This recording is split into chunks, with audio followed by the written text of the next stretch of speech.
kakapi masamang kalaban. Panapanahon, panapanahon, panapanahon. Mabuting kakapi masamang kalaban. Panapanahon, panapanahon, panapanahon. Mahirap tansyahin pero dapat pag-aralan. Panapanahon, panapanahon, panapanahon, panapanahon, panapanahon, panapanahon, panapanahon. Yeah.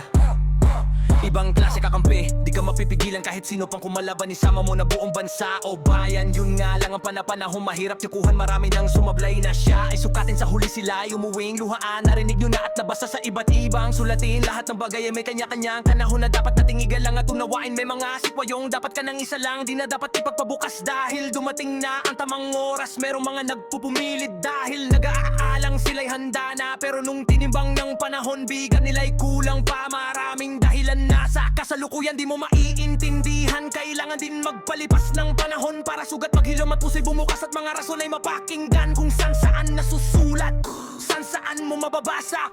Panahon ay dapat igalang at isaalang-alang. Kung dapat biglain o gapangin yung mensahe, dapat mong dingin dahil kahit gaano kahusay ang bira, pero wala sa tiyempo ay wala rin. Huwag magdaka, bakit ang iba tamang kalma pero pasok lahat ng kanilang mga tira, dahil kasi yung digta ng panahon ang sinunod nila. Panapanahon, panapanahon, panapanahon. Mabuting kakapi masamang kalaban.